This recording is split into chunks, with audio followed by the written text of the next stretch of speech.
অষ্টম শ্রেণী বাংলা পাঠ্য বই থেকে চন্দ্রগুপ্ত গল্পটির অনুশীলনী প্রশ্নপত্রগুলো নিয়ে আমরা আলোচনা করব। তো প্রথম কোশ্চেন দুইয়ের কী আছে, নিচের প্রতিটি প্রশ্নের উত্তর একটি বাক্যে লেখো। তো 2-এর 1-এর কোশ্চেন, নাট্যাংশটির ঘটনাস্থল ও সময় নির্দেশ করো। উত্তর, দ্বিজেন্দ্রলাল রায় রচিত চন্দ্রগুপ্ত নাট্যাংশটির ঘটনাস্থল সিন্ধু নদের তীর ও সময়কাল সন্ধ্যা। 2-এর 2 কোশ্চেন, নাট্যাংশে উল্লেখিত হেলেন চরিত্রের পরিচয় দাও। উত্তর, দ্বিজেন্দ্রলাল রায় রচিত চন্দ্রগুপ্ত নাট্যাংশে উল্লিখিত হেলেন হলেন গ্রিক সম্রাট সেকেন্দার শাহের সেনাপতি সেলুসের মেয়ে কন্যা। 2-এর 3-এর কোশ্চেন, রাজার প্রতি রাজার আচরণ উদ্ধৃতাংশের বক্তা কে? উত্তর, দ্বিজেন্দ্রলাল রায় রচিত চন্দ্রগুপ্ত নাট্যাংশে থেকে নেওয়া প্রশ্নোদ্ধৃত উক্তিটির বক্তা ভারতীয় রাজা পুরু। 2-এর 4 নম্বর কোশ্চেন, জগতে একটা কীর্তি রেখে যেতে চাই, বক্তা কিভাবে এই কীর্তি রেখে যেতে চান? উত্তর, দ্বিজেন্দ্রলাল রায় রচিত চন্দ্রগুপ্ত নাট্যাংশে থেকে নেওয়া প্রশ্নোদ্ধৃত উক্তির বক্তা গ্রিক সম্রাট সেকেন্দার দিগ্বিজয়ের মাধ্যমে কীর্তি রেখে যেতে চান। 2-এর 5-এর কোশ্চেন, সম্রাট আমায় বধ না করে বন্দি করতে পারবেন না, বক্তাকে বন্দি করার প্রসঙ্গ এসেছে কেন?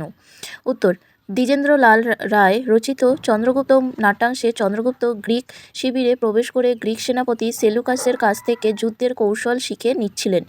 এই কার্যকলাপের জন্য সেকেন্দার চন্দ্রগুপ্তকে গুপ্তচর আখ্যা দিলে তাকে বন্দি করার প্রসঙ্গ এসেছে। এর পরবর্তী কোশ্চেন 3, নিচের প্রশ্নগুলির সংক্ষিপ্ত উত্তর দাও। তো 3-এর 1-এর কোশ্চেন, কি বিচিত্র এই দেশ, বক্তার চোখে এই দেশের বিচিত্র কিভাবে ধরা পড়েছে? উত্তর, দ্বিজেন্দ্রলাল রায় রচিত চন্দ্রগুপ্ত নাট্যাংশে গ্রিক দেশ থেকে আসা সেকেন্দার ভারতের প্রাকৃতিক বৈচিত্র্য দেখে বিস্মিত হন। বৈচিত্র্য প্রসঙ্গে তিনি বলেন, এই দেশে দিনের প্রচণ্ড সূর্যের তেজ যেন গাঢ় নীল আকাশকে পুড়িয়ে দেয়, আবার রাত্রে চাঁদের স্নিগ্ধ শুভ্র জ্যোৎস্না যেন আকাশকে স্নান করিয়ে দেয়। বর্ষাকালে ঘন কালো মেঘরাশি গুরুগম্ভীর গর্জনে দৈত্য সৈন্যের মতো আকাশ ছুঁয়ে ফেলে।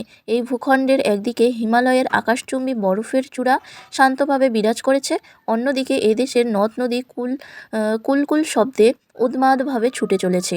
আবার এই ভূখণ্ডেরই অপরদিকে মরুভূমি তার তপ্ত বালুরাশির রুক্ষতা নিয়ে অবস্থান করেছে।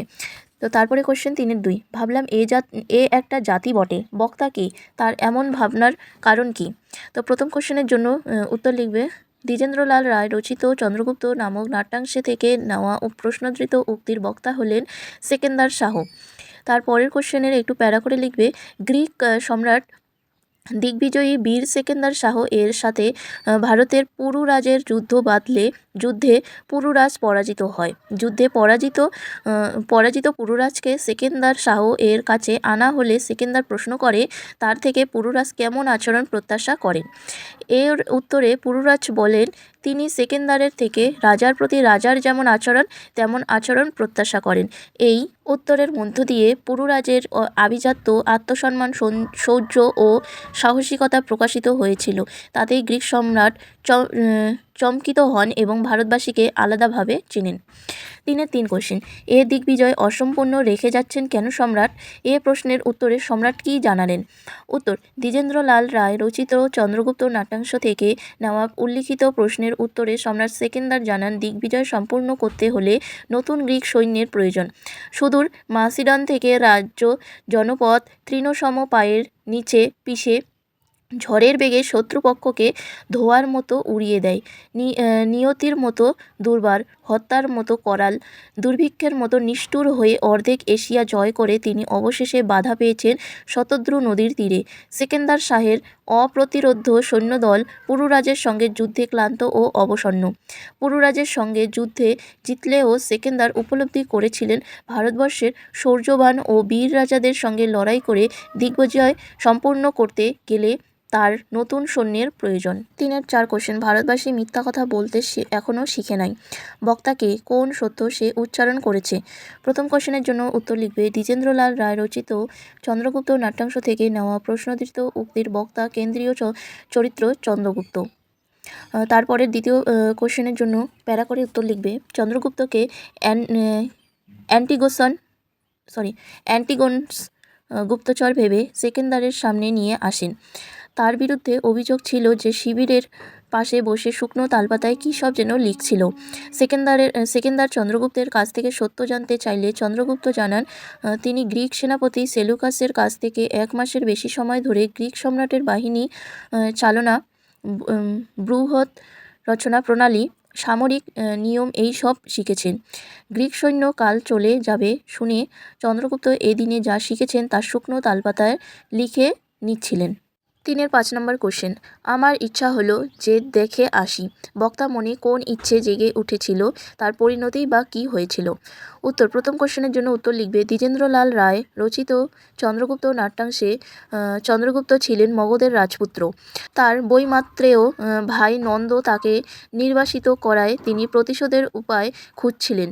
চন্দ্রগুপ্ত যখন শুনলেন সুদূর মাসিডন থেকে অর্ধেক এশিয়া জয় করার পর সেকেন্দার শাহ পুরুকেও পরাজিত করেছেন, তখন চন্দ্রগুপ্তের মনে সেকেন্দারের এই পরাক্রমের রহস্য, যুদ্ধ জয়ের কৌশল জানার ইচ্ছা জেগে উঠেছিল।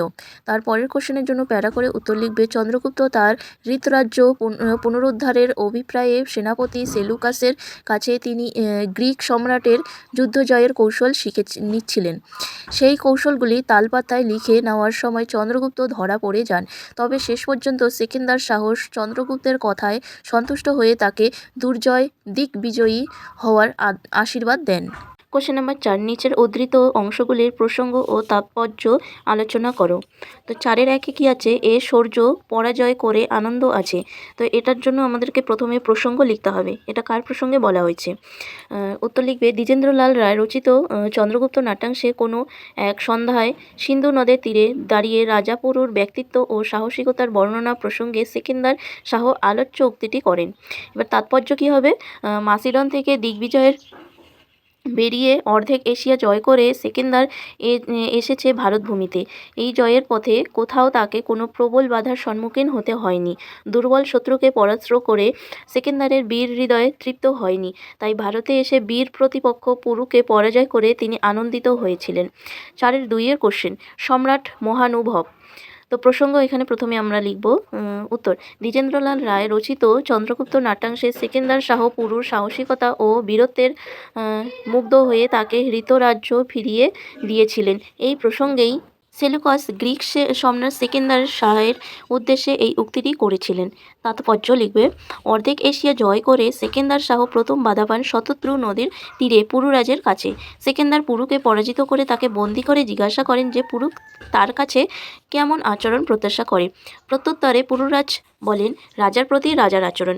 এই নির্ভীক উত্তরে মুগ্ধ হয়ে সেকেন্দার শাহ পুরুরাজের সম্মান রক্ষার্থে তার রাজ্য ফিরিয়ে দেন। সেলুকাসের ঘটনাটি শুনে মনে হয় সেকেন্দার শাহের মহানুভবতাই পুরুরাজকে তার রাজ্য ফিরিয়ে দিতে অনুপ্রাণিত করেছে। এর পরের কোশ্চেন 4-এর 3, বাধা পেলাম প্রথম সেই শতদ্রু তীরে। উত্তর, প্রসঙ্গে লিখবে দ্বিজেন্দ্রলাল রায় রচিত চন্দ্রগুপ্ত নাট্যাংশের সেনাপতি সেলুকসের কাছে নিজের বিজয় অভিযানের প্রথম প্রতিরোধ প্রসঙ্গে গ্রিক সম্রাট সেকেন্দার শাহ উক্তিটি করেছেন। এরপর তাৎপর্য লিখবে সুদূর মাসিডন থেকে রাজ্য জনপদ তৃণসম পায়ের নিচে পিষে ঝড়ের বেগে শত্রুপক্ষকে ধোঁয়ার মতো উড়িয়ে দিয়ে নিয়তির মতো দুর্বার, হত্যার মতো করাল, দুর্ভিক্ষের মতো নিষ্ঠুর হয়ে অর্ধেক এশিয়া জয় করে তিনি অবশেষে বাধা পেয়েছেন শতদ্রু নদীর তীরে। সেকেন্দার শাহের অপ্রতিরোধ্য সৈন্যদল পুরুরাজের সঙ্গে যুদ্ধে ক্লান্ত ও অবসন্ন। পুরুরাজের সঙ্গে যুদ্ধে জিতলেও সেকেন্দার উপলব্ধি করেছিলেন ভারতবর্ষের শৌর্যবান ও বীর রাজাদের সঙ্গে লড়াই করে দিগ্বিজয় সম্পূর্ণ করতে গেলে তার নতুন সৈন্যের প্রয়োজন। এর পরের কোশ্চেন 4-এর 4, আমি তারই প্রতিশোধ নিতে বেরিয়েছি। উত্তর, প্রসঙ্গ লিখবে দ্বিজেন্দ্রলাল রায় রচিত চন্দ্রগুপ্ত নাট্যাংশে চন্দ্রগুপ্তের বৈমাত্রেয় ভাই নন্দ তাকে রাজ্য থেকে নির্বাসিত করে রাজ্য সিংহাসনের দখল নেন। এরই প্রতিশোধ নেওয়ার প্রসঙ্গে চন্দ্রগুপ্ত উপরোক্ত উক্তিটির করেছিলেন। তাৎপর্য লিখবে হৃতরাজ্য পুনরুদ্ধারের জন্য চন্দ্রগুপ্ত গ্রিক সেনাপতি সেলুকাসের কাছ থেকে মাস খানেক ধরে বাহিনী চালনা, ব্যূহ রচনা, সামরিক নিয়ম প্রভৃতি শিখছিলেন। সেগুলি শুকনো তালপাতায় লিখে নেওয়ার সময় তিনি অ্যান্টিগোনাসের কাছে ধরা পড়ে যান। এরপর সম্রাট সেকেন্দারের সামনে আনা হলে চন্দ্রগুপ্ত তার পারিবারিক বিরোধ ও হৃতরাজ্য পুনরুদ্ধারের প্রচেষ্টার কথা ব্যক্ত করেন। 4-এর 5 নম্বর কোশ্চেন, যাও বীর মুক্ত তুমি। উত্তর, প্রসঙ্গে লিখবে দ্বিজেন্দ্রলাল রায় রচিত চন্দ্রগুপ্ত নাট্যাংশে চন্দ্রগুপ্ত যখন বীরত্বের সঙ্গে সেকেন্দারকে জানান যে হত্যা না করে তাকে বন্দি করা যাবে না, তখন সেকেন্দারের আলোচ্য উক্তিটি করে। তাৎপর্য লিখবে, অ্যান্টিগোন চন্দ্রগুপ্তকে গুপ্তচর হিসেবে বন্দি করে আনলেও চন্দ্রগুপ্তের বীরত্ব সেকেন্দারকে মুগ্ধ করেছিল। তিনি বুঝতে পারেন যে চন্দ্রগুপ্ত কোনো সাধারণ মানুষ নন, তিনি বীর, তিনি শাসক হওয়ার যোগ্য রাখেন। তাই অযথা বন্দি করে নিজের গৌরব লাঘব করতে চাননি। এ কারণে চন্দ্রগুপ্তকে তিনি মুক্ত করে দেন। তো আজকের এই ভিডিওটি এই পর্যন্তই। তোমাদের যে 5 নম্বরের কোশ্চেনটা আছে সেটা তোমরা নেক্সট ভিডিওতে পেয়ে যাবে। আর ততক্ষণে তোমরা এই ভিডিওটি দেখতে থাকো।